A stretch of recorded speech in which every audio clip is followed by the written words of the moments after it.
a las preguntas. Muchísimas gracias por su presencia, Carlos. Sí, buenas tardes y muchas gracias por habernos invitado a comparecer esta tarde. La pobreza con carácter general y la pobreza infantil en particular, desde luego, no es algo que se solucione con el mero crecimiento económico, ni siquiera es algo que sea accidental.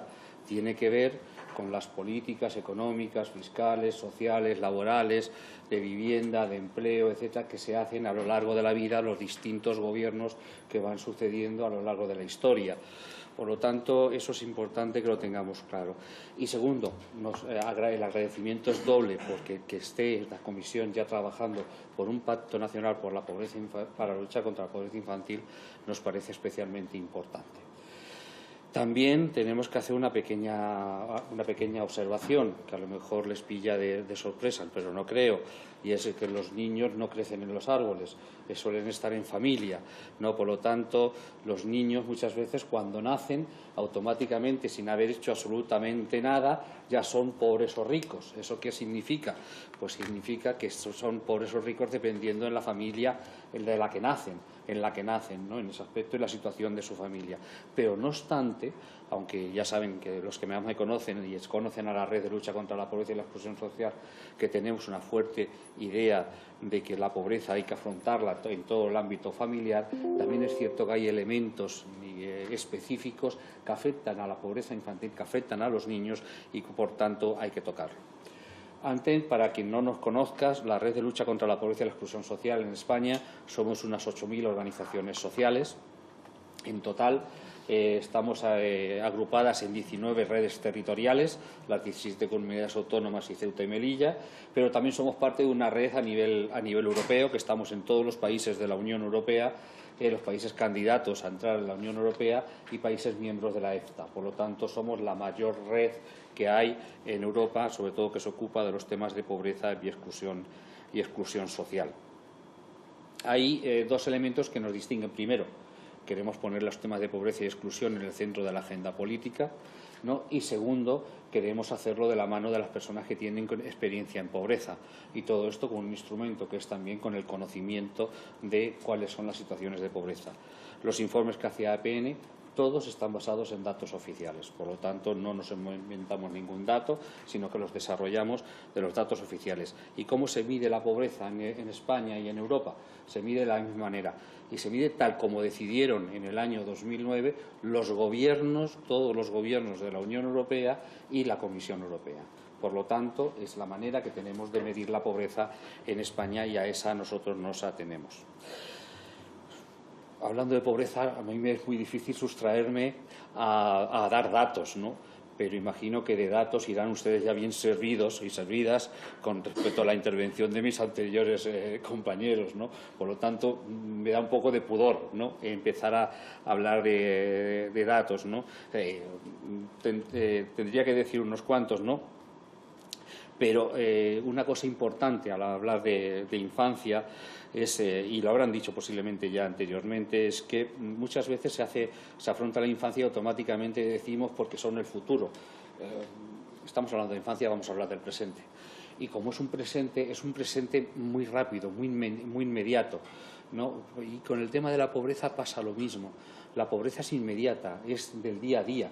No es una pobreza que vamos a ver qué hacemos para ver si dentro de 40 años no sé qué, o vamos a permitirnos un debate sobre determinado tipo de modelo que puede ser más bonito que el otro modelo o más eficaz para dentro de 7 o 8 años tendremos ese modelo, porque las personas en pobreza, las familias en pobreza, esos 7 o 8 años las están viviendo en pobreza. Y los niños pueden incluso dejar de ser niños habiendo vivido prácticamente casi toda su vida en pobreza. Por lo tanto, es especialmente importante. Tengan ustedes en cuenta que muchos jóvenes de los que tenemos en estos momentos en España han vivido toda su vida en crisis, de un tipo o de otro, pero en crisis. Y luego nos hacemos la pregunta de que por qué tenemos algunos problemas de salud mental y demás. Pues es que tenemos un sector de la población que toda su vida está vinculada a algún tipo de crisis, ¿no? La financiera que tuvimos en 2008-2010, la que nos llegó luego después con la COVID, la que tuvimos con la guerra de Ucrania, que seguimos teniendo la guerra de Ucrania, la consecuente subida de precios y también de los costes de la energía, y luego después entre medias algunas cuestiones esporádicas específicamente de España, que tampoco nos han faltado unas cuantas, ¿no? Por lo tanto, tengamos en cuenta en qué circunstancias están viviendo muchos jóvenes y muchos niños, han vivido muchos niños en nuestro país, ¿no? Lo que estamos viendo también en pobreza es que se da una circunstancia peculiar, ¿no? Se ha dado una circunstancia especial que también yo creo que se habrá comentado ya antes, ¿no? Hemos visto, incluso en este último año, el próximo día 4 de junio presentamos ya el informe, dimos un avance hace unos meses, pero el 4 de junio presentamos en esta casa el informe de pobreza. Hemos visto cómo ha bajado prácticamente todos los indicadores, pero sin embargo la tasa de pobreza infantil se ha mantenido, ¿no? Cuidado con este tema también, tenemos que mirar, saber leerlo, porque todos sabemos, por ejemplo, en la pobreza de los mayores, cuando sube el nivel de renta, aumenta la pobreza de los mayores, cuando baja el nivel de renta, disminuye la pobreza de los mayores. Eso depende de cómo se tratan las pensiones, no depende de cómo se mide la pobreza, ¿no? Pero el indicador funciona de esa manera. Entonces puede ocurrir que un mayor, sin haber cambiado su situación económica, pueda estar en pobreza o no, dependiendo de cómo esté el nivel de renta de los demás. Por lo tanto, hay que tener mucho cuidado a la hora de hacer estas valoraciones, ¿no? No se ha movido esa tasa de pobreza infantil, pero sí tiene una explicación de por qué, ¿no? Verdaderamente no se mueve, y sí podríamos decir qué es lo que está ocurriendo en estos momentos.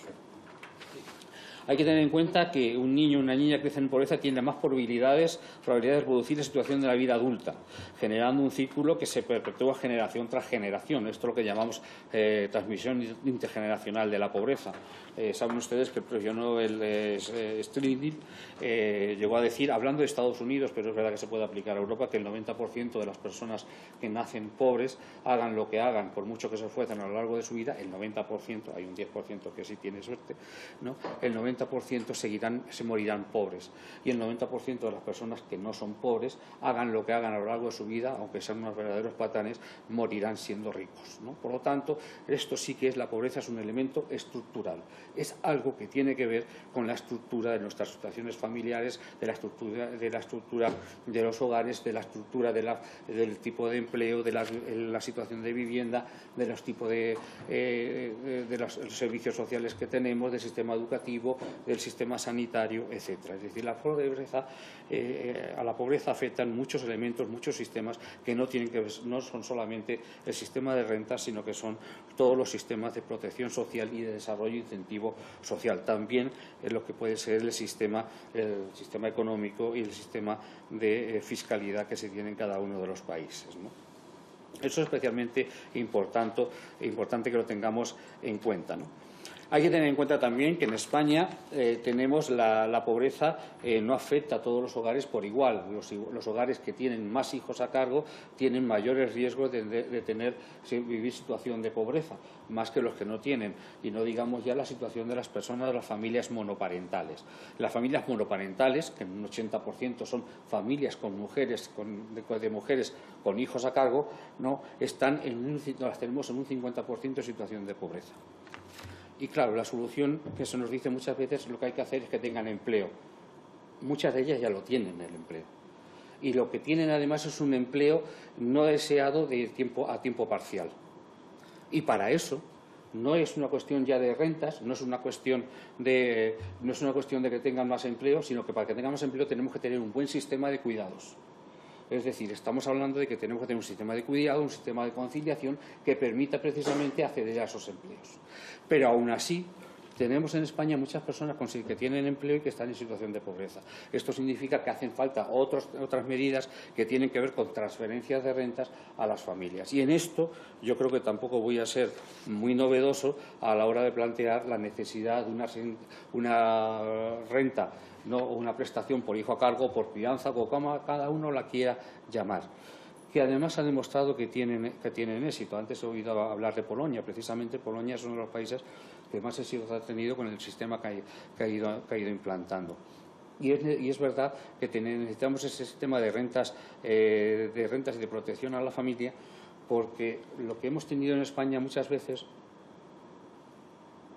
cuando hablamos de políticas de protección a la familia, ha sido mucho cariño y muy pocos recursos, ¿no? Y entonces lo que intentamos es que el cariño se siga manteniendo, por supuesto, no faltaba más, ¿no? Pero que aumenten los recursos, y para eso hace falta presupuestos y hace falta medidas políticas, ¿no? Y para eso sí que estamos tratando de que se hagan determinados elementos que tienen que ver con la pobreza, y en este caso con la pobreza infantil.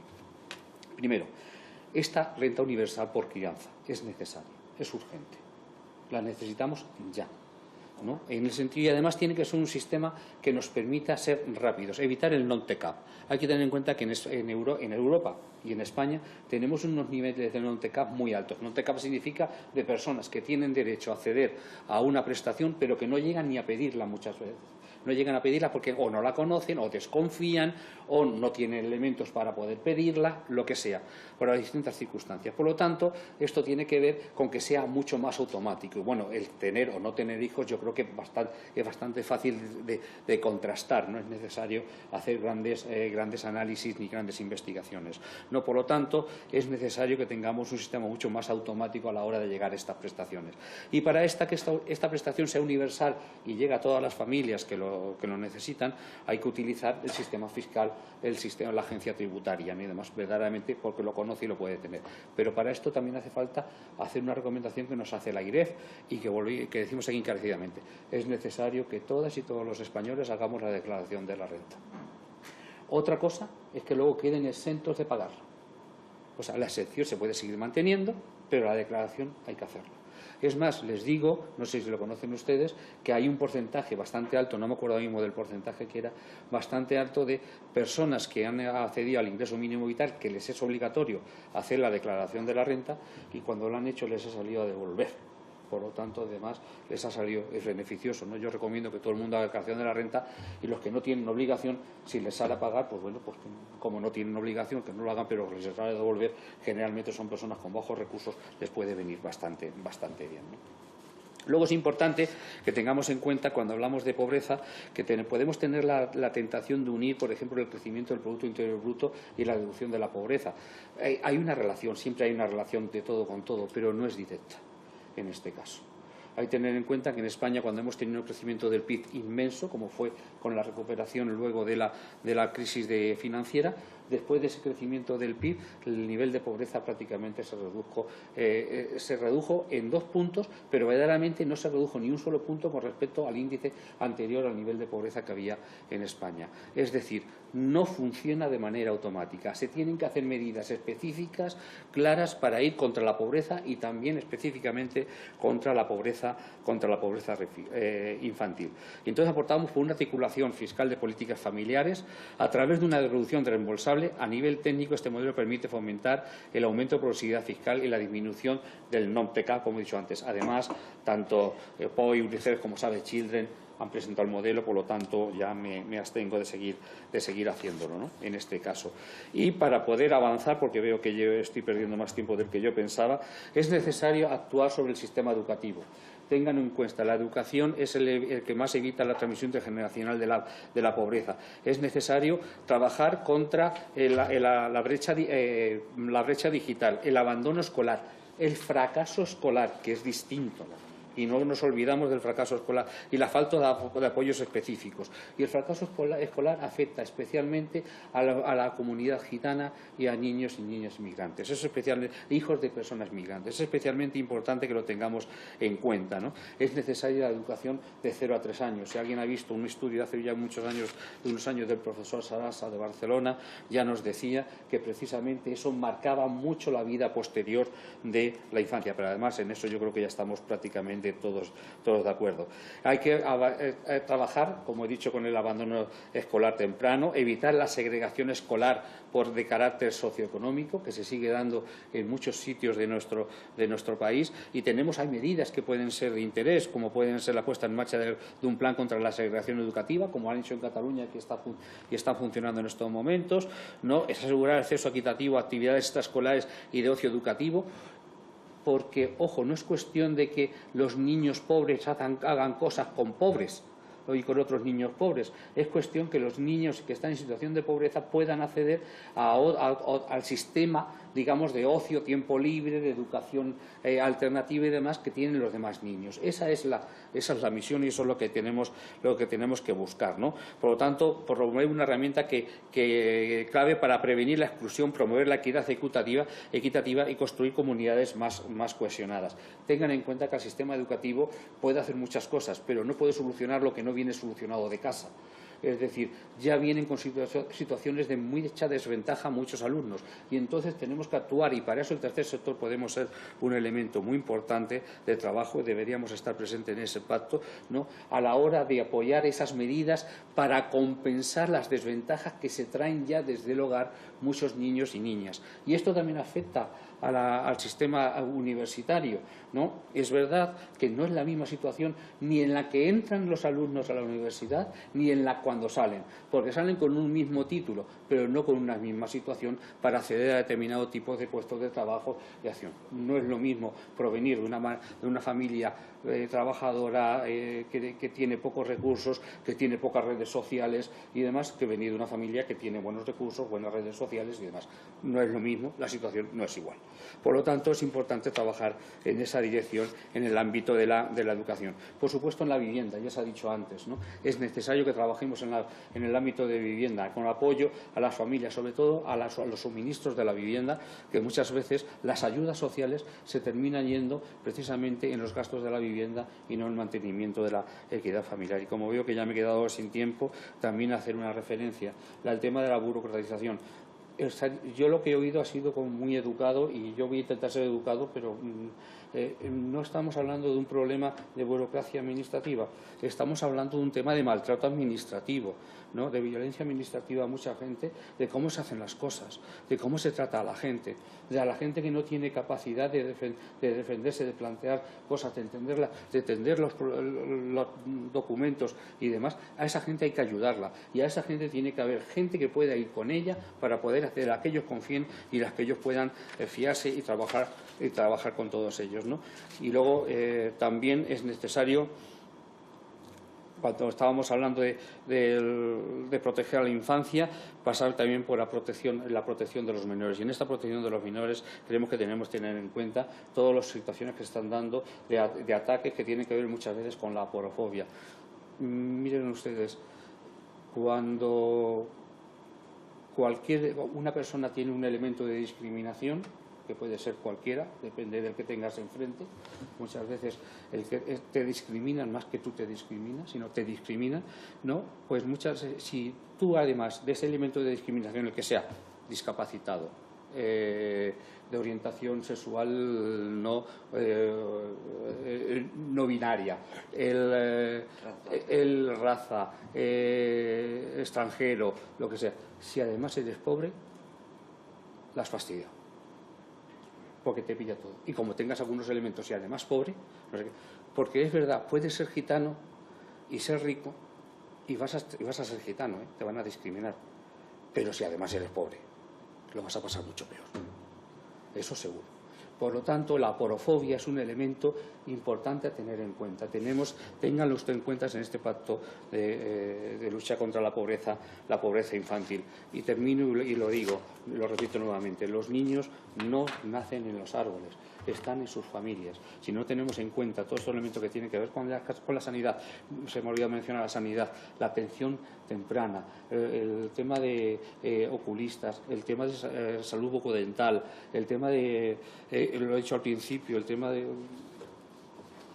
salud mental, etcétera, es especialmente importante. Pero la atención primaria, y la atención primaria en infancia se llama pediatras. O sea, verdaderamente tenemos que hablar de todo eso. De todo eso tiene que hablar el Pacto contra la Pobreza. Tenemos muchas estrategias, estrategia comunidad gitana, estrategia de la población para la población con discapacidad, la estrategia contra la pobreza, la que la tenemos a estreno y demás, ¿no? Por favor, ténganlas en cuenta y aplíquenlas, y desde luego es necesario. Les agradezco y seguro que van a poner ustedes mucho corazón en este pacto contra la pobreza. Pongan también medidas y dinero, y eso se traduce en presupuestos. Muchas gracias. Muchas gracias.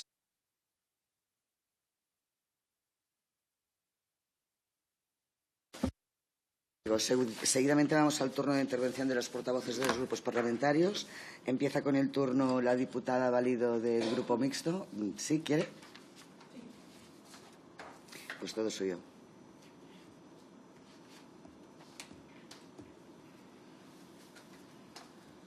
Sí. Ahora.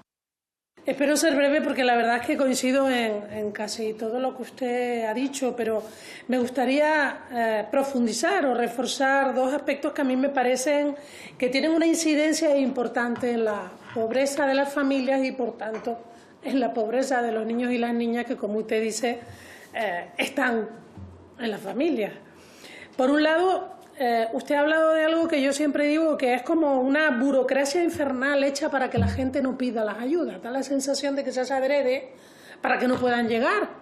Porque pedirle a personas que no tienen nada, una firma digital, pues es como claramente no tienen habilidades, no tienen herramientas, no tienen iPad, no tienen ordenadores y les pedimos que tramiten todo telemáticamente, por pasarelas que gente como nosotros, que estamos acostumbrados a tramitar cosas, pues nos bloqueamos. Se hace imposible, se te queda colgado, no sube el documento. Bueno, es imposible que personas con pocas habilidades y sin herramientas puedan solicitar las ayudas. Se ha perdido la atención presencial en la mayoría de las administraciones y después de la pandemia mucho más. Y con el teletrabajo mucho más. Hay muchísimos servicios de atención a la ciudadanía, de servicios sociales, que se han convertido en auténticos eriales, donde hay una o dos personas por turno para atender a un montón de familias que tienen problemas. Pero es que además, la consecuencia también de no tener unos presupuestos generales del Estado actualizados para este momento, hacen que muchas entidades estén diciendo que el desfase del dinero que reciben con lo que han de pagar a los trabajadores no les permite ampliar plantillas, porque no llegan, porque además hemos subido el SMI, vamos a bajar la jornada laboral, pero a todas estas el dinero es el de 2023. Y muchas de las entidades que trabajan con estas familias en sectores y en situaciones de pobreza, resulta que nos encontramos con unas ratios de familias vulnerables a atender por un solo trabajador social que hacen absolutamente imposible una atención, un acompañamiento que les ayude a salir de la situación, que como mucho les podrá ayudar a rellenar un papel en el ordenador a ver si les llega una ayuda, pero no van a poder hacer un seguimiento ni un acompañamiento, no van a poder orientar. En mi opinión, faltan recursos humanos cualificados en las administraciones públicas para luchar contra la pobreza, porque las familias vulnerables no van a salir solas, necesitan profesionales. Y si un solo profesional en cualquier ayuntamiento del Estado español tiene que atender a más de 100 familias, eso es imposible. No puede hacer nada. Si a eso le añadimos esa infernal barrera burocrática que parece hecha adrede, pues ya digo, estamos impidiendo que mucha gente se ayude, se acerque a los recursos. Algunos teníamos la confianza de que con el avance de las nuevas tecnologías esto se iba a poder simplificar, porque es que el Estado sabe de mí más que mi madre. Pero resulta que para cualquier cosa hay que presentar 500 papeles que dependen de otras administraciones, para la que hay que presentar otros 500 papeles y esperar no sé cuánto tiempo a que te llegue. Y al final, ¿qué hemos hecho? No hemos simplificado nada. Lo que hemos hecho es digitalizar la burocracia que teníamos, que ahora está digitalizada, pero que sigue siendo un muro enorme para millones de personas en todo el Estado. Y yo creo que estas dos cuestiones, que es en lo que voy a centrar y voy terminando, me queda un minuto y poco, son fundamentales en la lucha contra la pobreza. Los recursos humanos para el acompañamiento, la simplificación de la burocracia, pero una simplificación de verdad, insisto, no digitalizar la maraña que ya teníamos, para que ahora siga siendo la misma maraña, pero a través de documentos digitales. Y los profesionales. Necesitamos más profesionales cualificados para poder apoyar y ayudar a estas familias a salir de lo que a veces es un círculo vicioso, complicadísimo, del que si no tienes asesoramiento y apoyo externo no puedes salir. Y lo decía en mi anterior intervención, detrás de muchas de esas familias hay problemas de salud mental. ¿Cómo si no tenemos profesionales cualificados trabajando con ellos podemos detectar los problemas de salud mental que hay en un hogar donde hay niños de entre 3 y 10 años? Cuando se detectan, ya vamos al desamparo. No hemos podido trabajar con ellos. Y esta, desde luego, no puede ser la salida. Agradezco su intervención y termino aquí para cumplir escrupulosamente que la presidenta no me llame la atención. Gracias. Muchas gracias, diputada. A usted nunca le llamó la atención, ya lo sabe. Seguimos con la siguiente portavoz, que es el señor González López, en nombre del Grupo Plurinacional Sumar. Ai, perdona, Nahuel, el del Grup Plurinacional Sumar, que és que amb tu sempre en català. Muchas gracias, presidenta. Gracias, señor Susías, por su presencia y por su intervención. Se lo digo con toda honestidad, nos hemos quedado, por lo menos yo y creo que mi grupo, con una necesidad imperiosa por escucharle más, porque ha puesto palabras, ¿no?, y a veces datos, algo que muchas veces no se quiere mirar de frente, como es lo que hacemos en esta comisión, ¿no?, mirar la realidad de la pobreza infantil y de la exclusión social que sigue golpeando a miles de niños y niñas de nuestro país. Así que gracias por sus palabras y también por el trabajo que realizan desde la Red Europea de Lucha contra la Pobreza y la Exclusión Social en el Estado español, y por hacerlo, como decía antes, con claridad y sinceridad, diciendo algo que no es nuevo en esta subcomisión, que las condiciones estructurales son las que crean la pobreza, que no es un accidente, no es mala suerte, es una estructura, y en esa estructura, como usted ha dicho muy bien, hay fallos de redistribución, hay fallos de protección social, hay fallos de acceso a derechos, a veces por la burocracia o a veces por la falta de voluntad política, y no nos cansaremos de repetirlo, ¿no? La delincuencia, el abandono escolar, el malestar social no nacen espontáneamente, no son biológicos, no hay niños malos ni familias fallidas por naturaleza, lo que hay son políticas que han fallado durante décadas o que no se han realizado, y por eso esta comisión y este pacto tiene un objetivo que va mucho más allá del diagnóstico, y es que tiene que servir para acabar con la pobreza infantil, ¿no? Y eso es algo, yo creo que muy loable, y significa combatir y prevenir y también transformar políticas públicas, porque lo que no puede seguir pasando, y lo compartimos plenamente con ustedes, que haya familias que no pueden permitirse tener hijos por miedo a la precariedad, que haya madres solas criando en la pobreza en nuestro país, en nuestros barrios, que haya jóvenes que no puedan emanciparse no por falta de ganas, sino por falta de vivienda, por alquileres insostenibles, por sueldos que no llegan, y ni hablar de aquellos que tienen condiciones objetivas durísimas, ¿no?, como los menores migrantes o las personas sin núcleos familiares presentes. Es así de sencillo, dejar tirados a miles de niños y niñas sin que el Estado, en este caso las comunidades autónomas, no pongan remedio, es crear un problema de futuro. En cambio, hacerlo, apostar por la infancia y la juventud, es construir un país mejor y es mejorar como sociedad.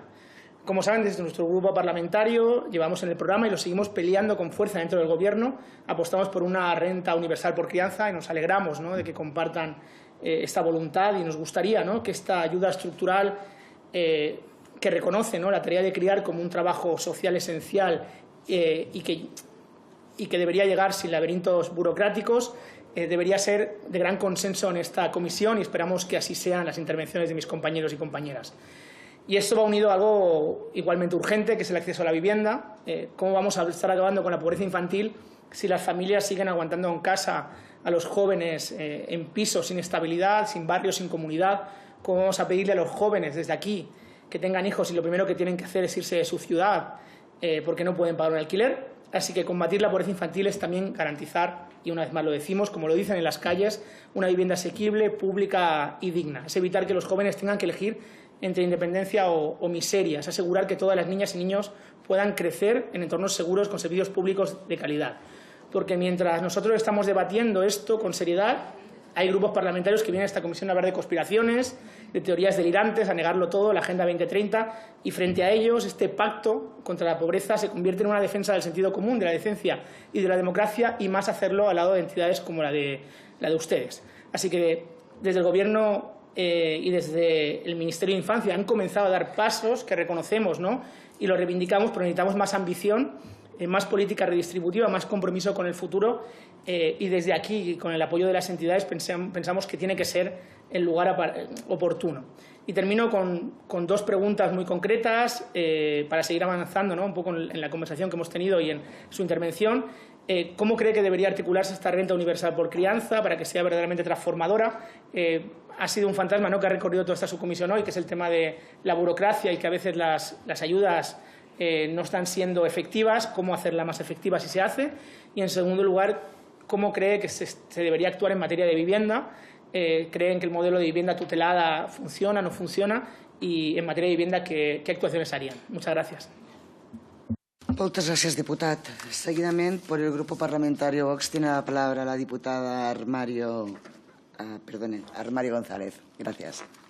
Muchas gracias, señora presidenta. Señor Susías, muy buenas tardes, bienvenido. Después de aquella convocatoria que teníamos en la anterior comparecencia, no pudo ser, pero en esta ocasión sí. Encantada de saludarle. Mire, el lema de ese ministerio es negar los problemas nos niega el futuro. Y yo, durante todas las sesiones de distintos comparecientes, veo que es que niegan ustedes la realidad, y es que si estamos en este punto en el que se ha tenido que crear una subcomisión para el pacto para erradicar la pobreza infantil, es por la aplicación de las distintas políticas, tanto del Partido Socialista como del Partido Popular. En las últimas décadas ha gobernado más el Partido Socialista que el Partido Popular, pero también el Partido Popular, donde gobierna con mayoría absoluta, tanto que a ellos se les llena la boca con esa gratuidad de 0 a 3 años en el primer ciclo de educación infantil, no la llevan a cabo.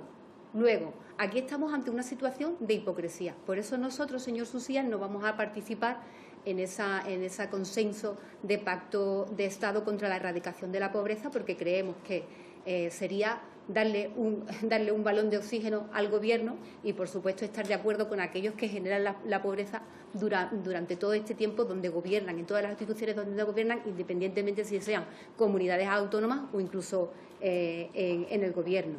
Vamos a remitirnos ahora al informe del estado de la pobreza, al que todas las plataformas sobre la infancia hacen referencia. Vamos a los datos. Mire, exponen en este informe que la tasa de riesgo de pobreza o exclusión social se ha reducido en el último año y que la tasa de riesgo de pobreza registra el valor más bajo de la serie histórica y se sitúa en niveles similares a los anteriores, antes de la crisis financiera a la que usted ha hecho referencia y a la gran recesión, y que la tasa de la pobreza desciende de un 20,2% a un 19,7%. Es decir, unas 200.000 personas menos, ¿no?, en riesgo de pobreza. Nosotros le vamos a preguntar a usted si usted considera que este informe estos datos son un logro o es señalar al Gobierno, sinceramente, por esa ineptitud, Porque, claro, después de 7 años de un gobierno socialista, que además está arropado por Sumar o por Podemos, es decir, por el comunismo en definitiva, pues solamente al final hemos reducido la pobreza en 200.000 personas menos. Para nosotros esto es que desde luego es una señal de que el Gobierno es que no tiene ni idea de cómo erradicar la pobreza y que tampoco le interesa erradicarla, porque hablan durante todas las sesiones de comparecientes en una prestación por crianza, pero eso se traduce en dinero. Entonces, ¿cómo vamos a llevar a cabo esa prestación de crianza si es que no tienen presupuesto? Es que han sido inútiles hasta para ellos este Gobierno, es que no son capaces de cerrar unos presupuestos y llevamos ya 2 años de Gobierno. Es un fracaso absoluto sus políticas. En este informe también se señala que cerca de la mitad de la población, es decir, un 47,4%, tiene dificultad para llegar a final de mes, pero que existe una mejora de ese 1%, 270.000 personas menos. Pero claro, la recaudación del Gobierno de 2024 ha sido un récord, 122.000 millones de euros. O sea, y luego encima un 10% más que en el año 23. Entonces, la solución que le da este Gobierno a la pobreza es recaudar y cada vez más, asfixiar más a los españoles y a todos aquellos que contribuyen. Porque, claro, se recauda, pero es que luego se le suben los precios de los alimentos más básicos, se encarece el precio de la luz, ¿Qué ocurre al final? Pues un efecto boomerang, es decir, que todos los españoles pagan más impuestos, pero ¿cómo se los devuelve el gobierno del señor Sánchez? Que se lo pregunten a los canarios y se lo pregunten a los ciudadanos de Valencia. ¿Cómo se lo ha devuelto? Porque nosotros sabemos cómo se lo ha devuelto. Se lo ha devuelto con desprecio, nada más. Eso es lo que ha tenido este gobierno. O sea, nosotros tampoco podemos creer que en este informe se cite que se empiece a superar la crisis del coste de la vida, como se recoge en su página 2.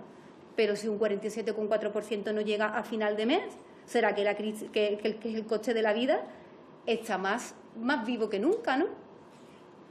Tampoco puede ser que estemos ante un presidente que ha creado más ministerios que los anteriores ejecutivos, que cuente con más asesores que los anteriores presidentes, que regale el dinero de las arcas españolas a países, por ejemplo, como Marruecos.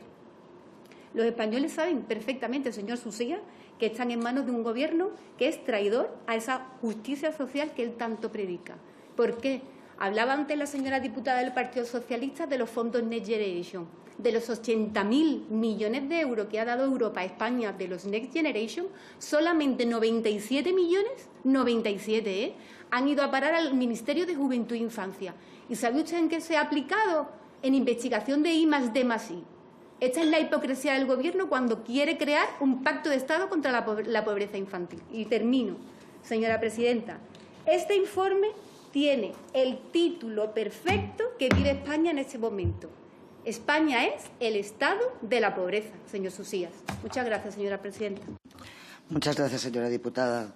Para seguir con el turno de portavoces, tiene la palabra al señor Almirón Ruiz, del Grupo Socialista. Perdó. Amb els diputats catalans sol presentar-vos en català. Per tant, té la paraula el diputat Almirón Ruiz. Gracias, señora presidenta.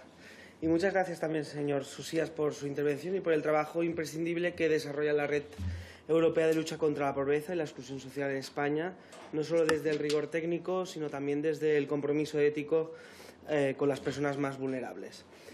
Yo sí me he leído el informe más allá del título, como ha hecho la diputada de Vox, y a raíz de leerme estos dos informes del 2024 y el avance del 2025, le planteaba algunas preguntas que ahora he reformulado un poco porque usted ya ha dado una respuesta. Como le decía, en primer lugar, nos preocupa especialmente, y por eso estamos haciendo el Pacto de Estado contra la Pobreza Infantil, el hecho de que la tasa europea entre los niños y niñas adolescentes está en torno al 34%. En este sentido, me gustaría preguntarle cuáles cree usted que deben ser las medidas estructurales que debe contener el futuro pacto de Estado contra la pobreza infantil para revertir esta situación de forma efectiva y sostenible también en el tiempo, y también para prevenir las situaciones de pobreza. En segundo lugar, en estos informes se desprende, y usted también ha hecho referencia a ello, que el mero crecimiento económico no es un indicador, no va acompañado de la reducción de la pobreza infantil. Por lo tanto, yo sí que me atrevería a decir aquí de que la base es un crecimiento económico, pero que si no está ligado a unas políticas que repartan esa riqueza y a unas políticas públicas que garanticen unos servicios públicos de calidad, que ayuden a las personas a tener las mismas oportunidades, no sirve de nada el crecimiento económico.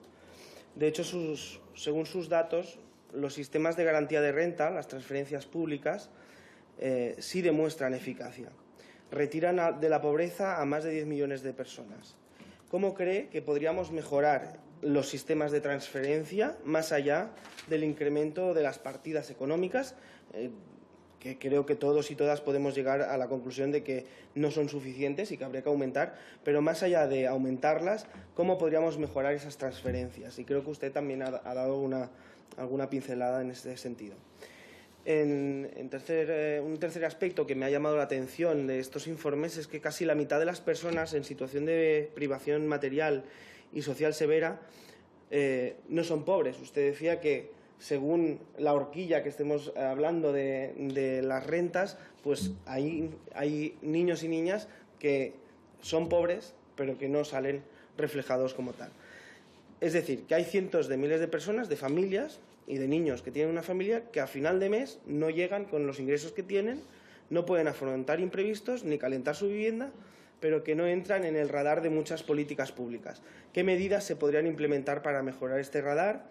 Y usted decía esto, que la lucha contra la pobreza infantil no llega a quienes más lo necesitan. ¿Cómo se puede mejorar la focalización de estas medidas y el acceso a los recursos, especialmente pues, los que se tienen que dar desde la Administración pública? En cuarto lugar, la cuestión territorial, que en los informes ustedes también mencionan. Las desigualdades entre comunidades que persisten, ¿no?, en el tiempo. Por ejemplo, Andalucía tiene una tasa AROPE del 35,6%, mientras que en el País Vasco es del 14,8%. ¿Qué propuestas plantea para que se incorporen estas medidas con un enfoque territorial, ¿no?, en vez de, una vez detectadas, esta brecha estructural entre territorios? Y, por último, sabiendo que muchas veces, usted comentaba, por ejemplo, Polonia, muchas veces lo que funciona en un país no funciona exactamente en otro, porque hay diferencias estructurales que en unos existen y en otros no, pero convencido que las experiencias de éxito deben ser un referente, no sé si nos podría decir qué medida que se esté aplicando en otros países y que ustedes tengan como un modelo de éxito podríamos incluir en este Pacto de Estado.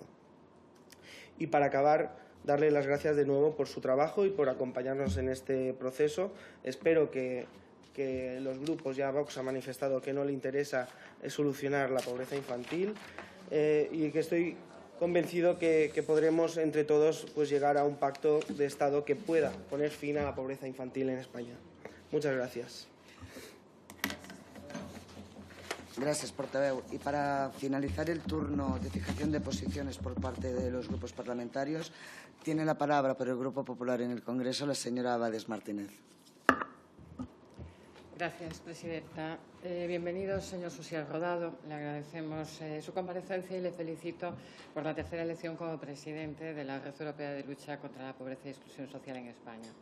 Una red compuesta, como bien dijo usted, por unas 8.000 entidades autonómicas y estatales, todas ellas con un componente común, que es luchar contra la pobreza y la exclusión social. Por eso le agradezco que traslade a las organizaciones que forman parte de esta red nuestro más sincero reconocimiento por todo el trabajo y compromiso que demuestran día a día. El Grupo Popular está satisfecho con la constitución de esta subcomisión. Nuestro grupo pidió contar con la participación del tercer sector, porque queremos escuchar a las entidades sociales, porque todos tenemos el mismo reto, que es reducir la desigualdad, la pobreza y la exclusión social de las familias y de la infancia. Y para esa misión necesitamos la colaboración y ayuda de entidades que tienen un conocimiento más práctico y directo de la situación actual y saben identificar los desafíos que tenemos por delante. La red que ustedes representan ha analizado datos estatales, autonómicos y europeos. Señor Susías, los informes elaborados por EAPNES han evidenciado que es necesario impulsar políticas sociales estructurales y que no respondan solo a situaciones de emergencia. Acaban de publicar el informe anual sobre el estado de la pobreza, evaluación que realizan a partir de datos incluidos en la última encuesta de condiciones de vida.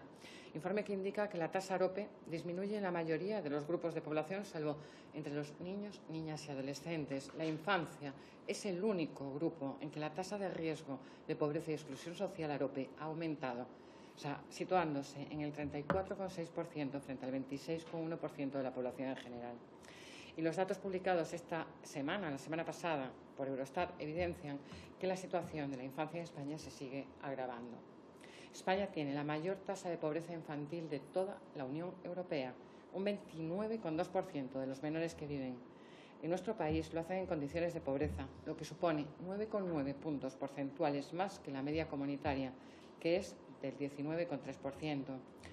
Lo que demuestra que la infancia no está siendo una prioridad para este Gobierno y que la infancia continúa siendo el grupo más vulnerable. La persistencia de la pobreza infantil en España, en un contexto de crecimiento económico, refleja, como hemos hablado y como ha mencionado usted, desigualdades estructurales, lo que hace necesario abordar políticas sociales para frenar la pobreza de las familias con hijos e hijas. Señor Susías, ¿cuáles son, en su opinión, las causas estructurales de la pobreza infantil en España y cómo han evolucionado en los últimos años? El plan de trabajo que aprobamos en esta subcomisión se divide en varios bloques. El primero tiene por objeto efectuar un diagnóstico de la pobreza infantil. Y para hacer un buen diagnóstico, nada mejor que acudir a la información que APNES publica en el Observatorio de Pobreza, Desigualdad y Exclusión, que nos dice que cuando hablamos de pobreza infantil nos referimos a menores que residen en hogares empobrecidos, que es lo que acaba de indicar usted. Es decir, hay que atender a la capacidad familiar y no a la que puedan tener los niños y niñas a nivel individual. Y el hecho de que las tasas de pobreza infantil sean más altas que los de los adultos, pues responde a la mayor vulnerabilidad de los hogares con menores, especialmente los monoparentales. Para hacer un buen diagnóstico también necesitamos conocer los distintos indicadores de pobreza. La red que usted preside ha elaborado una guía básica para interpretar los indicadores de desigualdad, pobreza y exclusión social. Y en esa guía manejan varios indicadores. ¿Cuál es, en su opinión, el más representativo de la situación actual y qué indicador considera más relevante para detectar la pobreza infantil? Usted siempre dice que no hay ningún niño pobre en una familia rica ni ningún niño rico en una familia pobre, lo acaba de decir en esta comparecencia. Por eso la pobreza infantil hay que analizarla en la familia y adoptar medidas específicas de apoyo a la familia y a la infancia.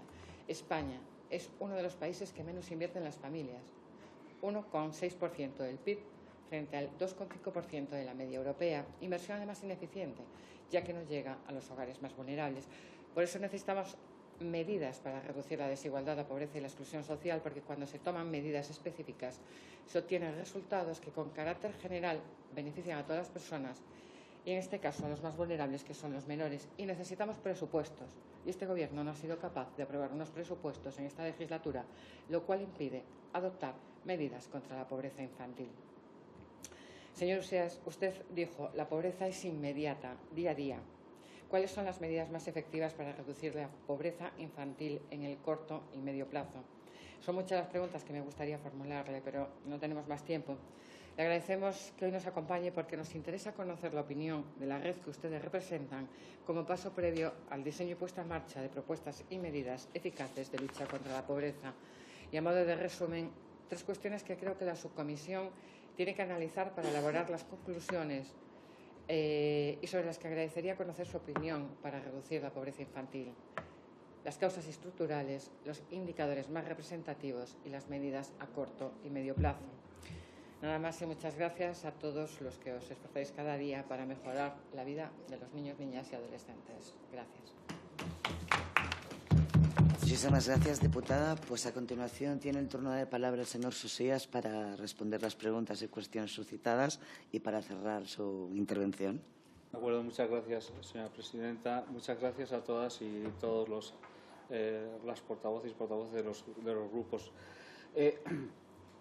Hay un elemento importante. Bueno, su señoría además sabe que ha estado durmiendo el sueño de los justos una proposición de ley para un pacto de Estado contra la pobreza con carácter general, ¿no? Por lo tanto, de eso ya hablaremos, ¿no? Pero que es importante, ¿no? en ese aspecto. Pero hoy estamos a lo que estamos, ¿no?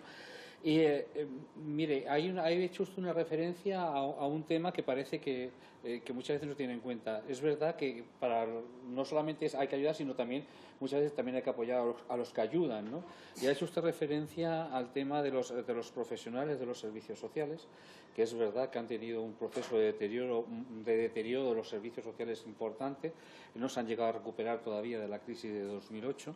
Es verdad que ha habido unos impulsos en los últimos años, pero la verdad que siguen estando bastante mal.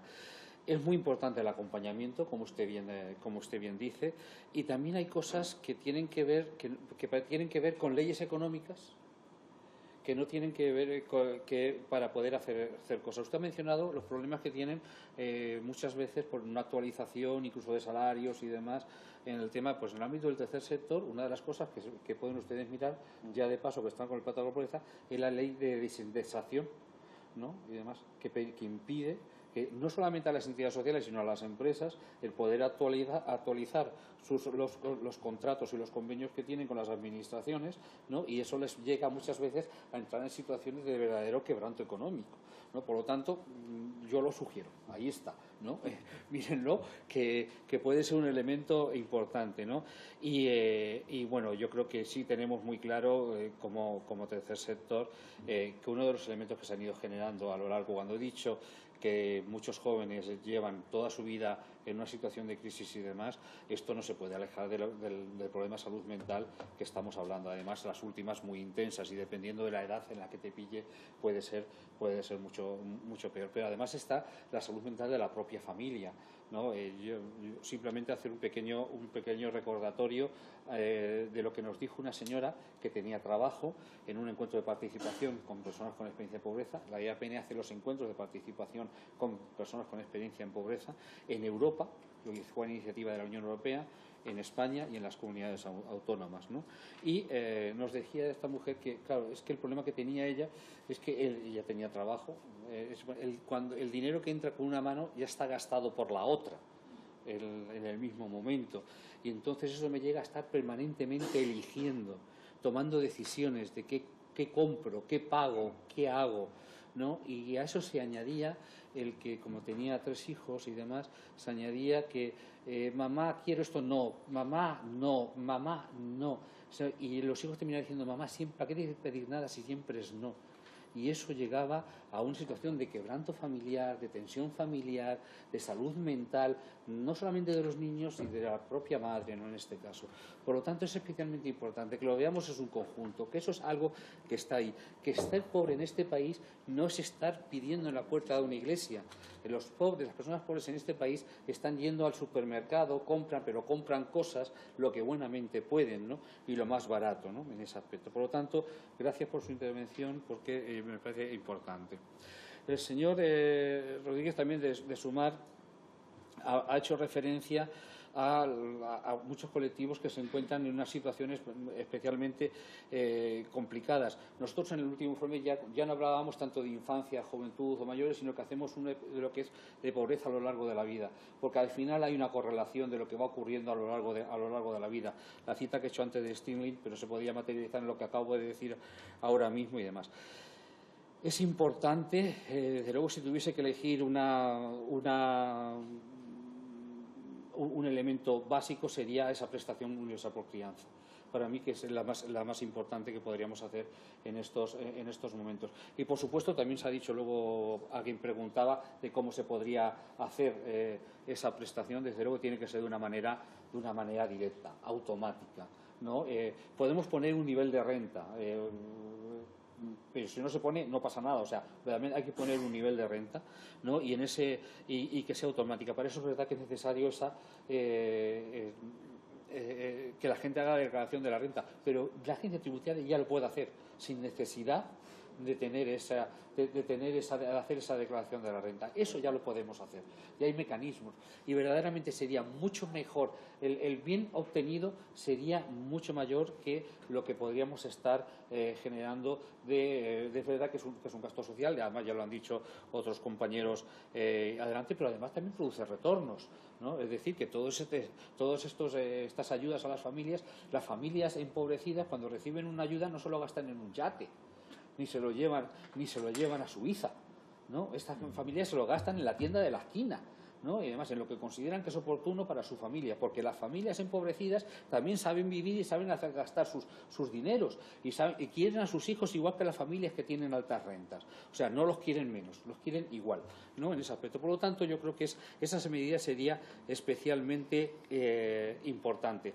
Y en el ámbito de vivienda, pues yo creo que en el ámbito de vivienda son muchas las medidas que había que tomar al mismo tiempo, y no todas, y ninguna soluciona el problema por sí misma, sino que el conjunto de las medidas puede ayudar a afrontar este tema. Evidentemente, lo primero que hace falta es vivienda pública en alquiler, eso es necesario, mucho, y que se hagan, que se construyan. Pero desde que se toma la decisión, desde que ustedes aquí habiliten un presupuesto y tomen esa decisión, hasta que tengamos la vivienda hecha, pueden pasar no sabemos cuántos años, ¿no? Por lo tanto, bien, vale, sí, estamos de acuerdo, eso es necesario, es urgente, pero hacen falta otro tipo de medidas más inmediatas, que tengan que ver también con la ayudas directas a determinadas familias y situaciones. Cuidado con las ayudas genéricas en este caso, que por lo que pueden provocar también es encarecimiento de vivienda, del precio de alquiler y demás. Con eso hay que tener cuidado también. Por lo tanto, es necesario focalizar muy bien, ver bien cómo dirigimos y demás. Pero, por ejemplo, una creación de residencias estudiantiles también es una manera de ayudar a abaratar el alquiler de la vivienda, porque retiras población de la vivienda en alquiler. Estoy diciendo un ejemplo, lo estoy diciendo que haya que ponerse, pero posiblemente podría venir bien. Por lo tanto, el tema de vivienda necesita un tratamiento muy específico y es verdad que si vives en una vivienda insalubre, en unas malas condiciones, hay que tener en cuenta que ser pobre es muy caro. Sale carísimo, ¿no? El vivir en una vivienda en malas condiciones está pero aislada, por lo tanto vas a tener que gastar mucho más en poder rentarla, vas a tener electrodomésticos de mucha mayor ineficiencia energética, por lo tanto al final te va a salir todo mucho más caro y encima vas a estar viviendo mucho peor que una familia que esté en una situación más acomodada. Por lo tanto, creemos que esos son los principales elementos, pero luego tienen que ver otros elementos, como he dicho antes, la salud, la sanidad, la educación, etc. Señora Armario de Vos, ¿no? Primero, gracias por leerse el informe y demás, ¿no? de pobreza, ¿no? Eso ha quedado claro, ¿no? Yo sí le digo una cosa, si nosotros pedimos estas cosas no es para dar ningún balón de oxígeno al gobierno. Nos atrae el fresco, el oxígeno que tenga el gobierno o la oposición. A mí sí. A mí lo que me interesa son los niños y las niñas de este país. No, pues a mí me interesa. Por lo tanto, cualquier medida que se tome, la haga quien la haga, que siendo miembros de este Parlamento, se supone que son partidos que han sido votados democráticamente en este país, a mí me parece que es importante que exista un pacto de Estado contra la pobreza infantil. Muy importante. Y creemos que eso va a beneficiar a las niñas y niños de este país. Y sabemos, y por eso lo que yo estoy diciendo es que tengamos en cuenta que para conseguir eso tenemos que contemplar la situación de pobreza en las familias. Por lo tanto, para nosotros eso es especialmente importante. Nos parece que es vital. Una cosa sobre el tema de lo que está ocurriendo con el informe y con los indicadores que ahí aparecen, los resultados que aparecen. Aparecen muchas cosas en los informes que hemos presentado en los últimos 20 años. Entre otras cosas, cuando aumenta la pobreza siempre nos quejamos y cuando se consigue algún pequeño avance siempre lo felicitamos.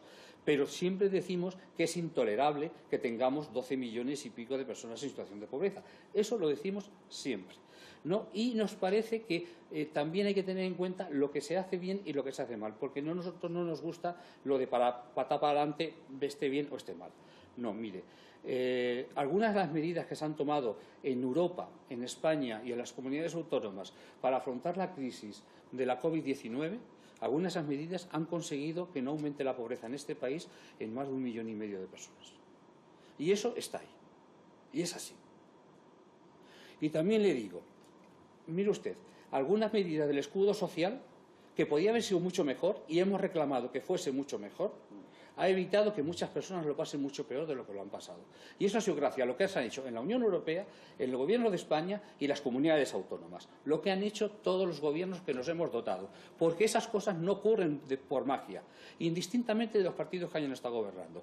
Y en Europa ha habido partidos de todo tipo gobernando Europa. Y ya he dicho antes un ejemplo, como es el caso de Polonia, y además las medidas que he puesto de Polonia eran del anterior gobierno polaco, no del actual. Por lo tanto, estoy dejando muy claro lo que ocurre. Lo que funciona, funciona y lo que no funciona, no funciona.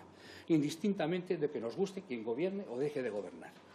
Luego también, y finalmente, decirle que sí es cierto que tenemos que tener un presupuesto. Tenemos que tener cuidado de dónde sacamos los recursos. Pero, ojo, lo mismo que somos capaces de encontrar 800.000 millones para la defensa en Europa, tenemos que ser capaces de encontrar el dinero suficiente para tener una renta, para dar esa prestación universal por hijo a cargo.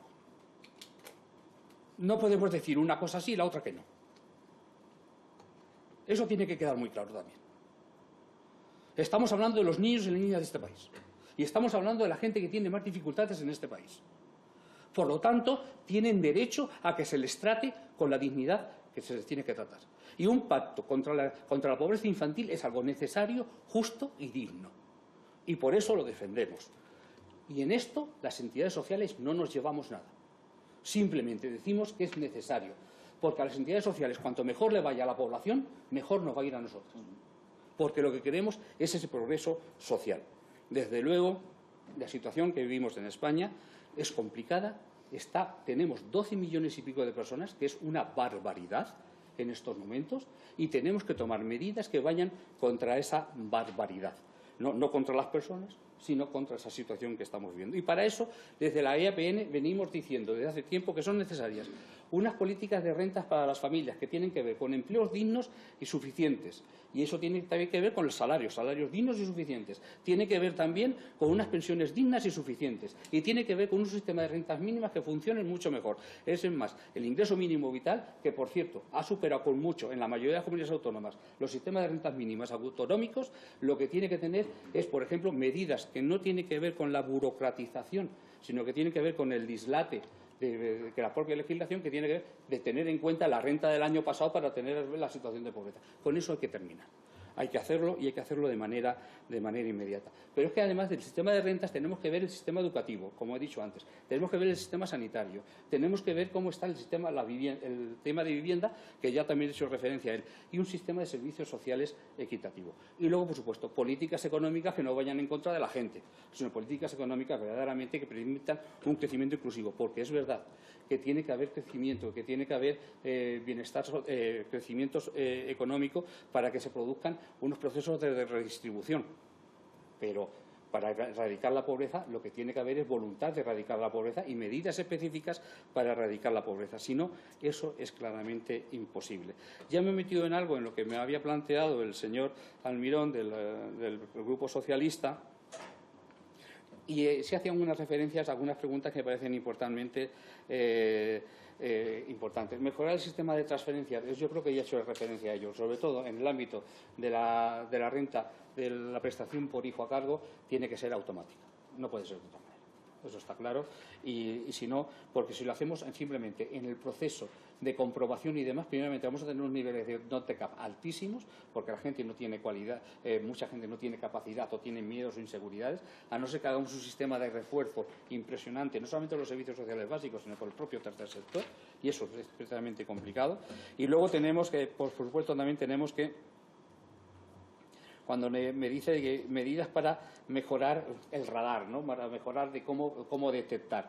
En el informe que hicimos sobre el non-TECAP, evidentemente lo que tenemos que hacer son medidas de acompañamiento. Esos son especialmente importantes. En este informe, una de las cosas que salen, estamos obnubilados con la digitalización. Pero lo que estuvimos viendo es que cuando se trabajaba solamente por redes, la gente no se desconfiaba y no les llegaba. Cuando empezaron a llegar a pedir el ingreso mínimo vital, y eso se puede aplicar a otras prestaciones, es cuando tuvieron a personas de confianza que los ayudaron, los acompañaron para llegar a la prestación. Y eso es especialmente importante por nosotros. Las diferencias territoriales, primero, España está partida por la mitad. Saben ustedes, en el ámbito de pobreza. Tenemos la mitad del norte y la mitad del sur. Esto no es inocente. Esto tiene que ver con unos elementos históricos importantes. Por lo tanto, tampoco es justo achacar al gobierno de antes de ayer o de hace 4 años o hace 20 años achacar esta responsabilidad. Pero lo que es verdad es que tenemos un sistema muy deficiente, por ejemplo, de redistribución de carácter estatal. Es necesario, si queremos reducir las diferencias de territorios, es necesario medidas de redistribución de carácter estatal que vayan compensando determinadas cosas. Porque luego, cuando entramos en el arope de comunidad autónoma por comunidad autónoma, automáticamente vemos que las que están muy bien empeoran y con las que están muy mal mejoran algo. Por lo tanto, es importante ese nivel de distribución estatal y luego después ya analizar cada comunidad autónoma, porque cada una tiene sus propias responsabilidades, ¿no? Con respecto a la medida europea, es que no me quiero salir del círculo que he marcado. La mayoría de los países tienen unos sistemas de apoyo a las familias muy claros, muy definidos. Son distintos entre ellos, pero funcionan. Es verdad que no nos puede valer el de cualquier país y demás, pero podemos aprender mucho y tenemos la senda muy bien dibujada. Por lo tanto, lo podemos hacer sin mayores problemas. Y señora Álvarez Martínez, muchas gracias por toda su intervención. Medidas a corto y medio plazo, una de las cosas que me he planteado, cómo mejorar las causas de pobreza infantil, cómo ha evolucionado. Pues mire, si cogemos desde el 2008, vemos que hay una subida, va evolucionando, manteniéndose estable. Generalmente cuando no pasa nada, ¿no?, se crezca mucho o se crezca poco, cuando no pasa nada, automáticamente la pobreza no se mueve. Y la infantil, pues tampoco, prácticamente. Vamos a ver, puede crecer 3 décimas, bajar 4 décimas, lo cual es, a efectos estadísticos es irrelevante, ¿no? A efectos de la persona que le toca es otra cosa. Pero bueno, tenemos un pico en el 2014 y es verdad que ese pico se prácticamente nos lo quitamos del medio hasta el 2018. Ese pico que se produce en el 2014 nos lo quitamos hasta el 2018.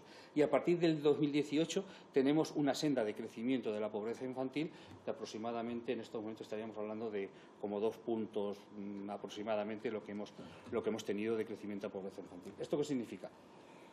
Que habiendo hecho políticas cuando se hacen políticas generales de pobreza, es verdad que mejoran con carácter general la situación de las familias y demás, pero si no se focaliza determinados elementos puntuales, automáticamente esto no se tiene ningún tipo de resultado positivo con la infancia. Voy a poner un ejemplo. Si usted pone comedores escolares, son muy necesarios, pero no va a reducir la pobreza infantil ni una décima, por muchos que ponga. Y son necesarios, y hay que reforzarlos. Si usted paga el transporte escolar, va a mejorar la situación de las familias, de las personas, de los niños, porque no van a tener que llevar los padres, van a poder trabajar y demás, pero no va a reducir ni una décima la pobreza prácticamente, ¿no?, en ese aspecto. A lo mejor influye tangencialmente porque tendría que gastar algo más en transporte, pero ahora en estos momentos no estaría influyendo. Por lo tanto, hay medidas que son necesarias, que hay que hacerlas, y esto tiene que ir con una cosa, son medidas que van para paliar, para mejorar la situación de las personas que están en pobreza, pero que las dejan en pobreza, pero que son necesarias, que ojo, que las estoy defendiendo, que quede claro, que son necesarias, que mejoran la situación de las personas, pero que no cambia la situación de pobreza. Y luego hay otras medidas que tienen que ver para erradicar la pobreza, para luchar contra la pobreza. Y esa tiene que ver con la calidad del empleo, con la calidad de la educación y de cómo se llega previamente a la educación, con la atención sanitaria. Tiene que ver, por supuesto, con el sistema de protección de servicios sociales, pero tiene que ver sobre todo por esa transferencia de rentas directas a las familias, que es especialmente necesaria. Y nada más, muchas gracias. Si alguien me deja algo sin contestar, estoy a su disposición, pero que ya no me he dado cuenta más. Y yo creo que me he pasado mucho. Sí, pero íbamos muy bien de tiempo. El tema es muy interesante. Los portavoces están escuchando con mucha atención. Pues no viene de 10 minutos, la verdad, y estamos aquí. Muchísimas gracias por su comparecencia, por sus explicaciones. Siempre es bienvenido en esta comisión. Y diputadas y diputados, muchas gracias. Me lo hacen muy fácil. Recuerden, por favor, que hay mesa y portavoces el día 8 a los que les toque. Y gracias, damos la sesión por acabada.